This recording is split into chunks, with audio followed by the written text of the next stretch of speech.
Bienvenidos al programa CSTC. El día de hoy realizaremos ciertas entrevistas a personajes importantes de la literatura medieval. Empezaremos realizando una pequeña contextualización sobre el tema. La literatura medieval representa todas las obras escritas en la época de la Edad Media desde el siglo V hasta el siglo XV. Ahora hablemos un poco de su contexto. La economía se basaba en la agricultura. También había una clase social bastante marcada. El caballero de la época tenía muchas virtudes y cualidades, lo cual servía como ejemplo para el resto de la sociedad. Todos estos escritos se originan en diferentes lugares como la plaza, la biblioteca de convento, la corte y la taberna, con el objetivo de transmitir historias a la sociedad. Ahora realizaremos una pequeña contextualización sobre los mesteres de clerecía y de juglaría. Los mesteres de clerecía eran literaturas medievales, los cuales estaban compuestos por clérigos. Poseían unos conocimientos superiores a los de los triviales. Conocimientos elementales de la época se generan durante el siglo XIII y su finalidad era moralizante, didáctica, religiosa e histórica. Su autor era conocido, su métrica era regular, además tenía un lenguaje que sacaba palabras del latín y no realizaban modificaciones en estas. Ahora hablemos del mester de juglaría. El mester de juglaría tiene un autor anónimo, la vida cotidiana con toques fantásticos. Esto se llama poesía épica. También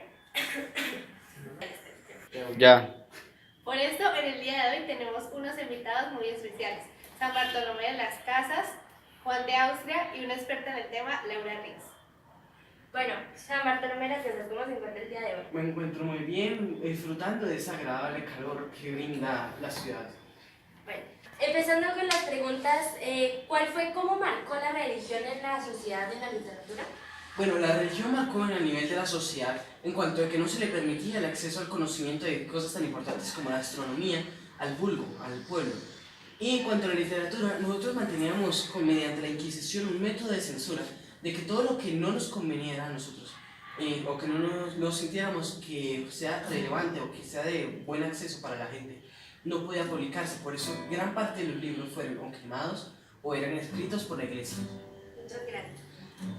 Continuando con las preguntas, ¿por qué tenían tanta restricción en la educación a excepción de la religión?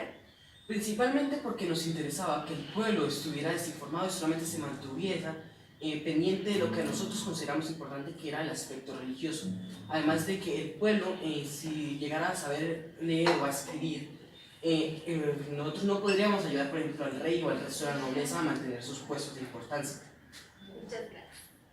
Les pido permiso porque debo dirigirme hacia mi iglesia a celebrar el rito conocido como Eucaristía. Muchas gracias por su tiempo.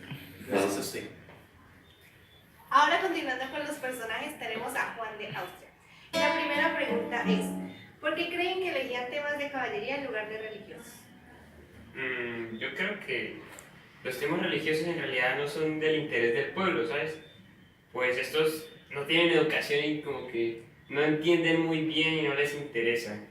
Mientras que por otro lado, los temas de caballería resaltan como situaciones cotidianas y las vuelven increíbles y creando héroes para el pueblo. Muchas gracias. Y la segunda pregunta es: ¿creen que el hecho de cantar, hacer acrobacias o narrar influye mucho en la cantidad de público? Sí, que sí, porque esto les llama mucho la atención. Además, cuando uno canta o hace acrobacias, eso está como expandiendo los límites de a quién va dirigido. Por ejemplo, a los niños les gusta mucho ver a alguien cantando y lo entienden mejor y captas más su atención. Muchas gracias. Continuando con los personajes que tenemos del día de hoy, está presente la experta Laura Alejandra, que nos va a dar un pequeño resumen sobre el mester de clerecía y el mester de juglaría y cómo estos afectaron en la literatura actual. Muchas gracias por invitarme a esta entrevista. En primer lugar, tenemos que tener en cuenta que la literatura de la Edad Media estuvo marcada por la inestabilidad social y política que tenían estos grupos, además de los enfrentamientos bélicos. El mester de clerecía estuvo marcado por la búsqueda de una razón y una fe. Tras la separación de Bizantina, los obispos dando dos tipos de cristiandad: latina y oriental. las cuales propiciaron los espacios para la transmisión de textos manuscritos y la creación de nuestro lenguaje latino. Además de eso, tenemos que tener en cuenta que la teología escolástica coordinó la fe y la razón. Ahora tengamos en cuenta, ¿qué nos dejó esto para nuestra vida actual? Pues la base fundamental de la civilización grecolatina, nuestros lenguajes que se crearon en el siglo XII, las universidades, el modo de estudio didáctico como lo narra el Mester de Juglaría, que se basan en cantos, jarchas y una narración fantasiosa de los hechos mediante canciones, acrobacias y obras. Continuando con los invitados, tenemos a Santiago Nazar, personaje del libro Crónica de una muerte anunciada. Bueno, Santiago Nazar, ¿cómo se encuentra el día de hoy? Muy bien, aquí con todo el gusto acá a responder las preguntas de la entrevista. Muchas gracias por su tiempo. Empezando con sus preguntas, cuéntenos cómo fue su vida y cómo fue su muerte. Pues mi vida en general era algo cómica, por así decirlo, ya que en el día de mi muerte yo desperté un poco borracho, debido a la gran fiesta que tuve ayer. Después, cuando fui a comer, estaba mi hija y la cocinera, pero no le puse mucha importancia y fui a la plaza a recibir al obispo, que venía en el barco al casamiento de Gallardo y Angélica. Cuando llegué, todos los locales estaban cerrados. El único local que estaba abierto era la lechería de Doña Clotilda, donde estaban los dos gemelos ahí un poco borrachos. Cuando llegué a la llegada del obispo, era muy entretenida, espectacular, y me divertí mucho. Y ahí encontré a la hermana Gallardo y charlamos un poco.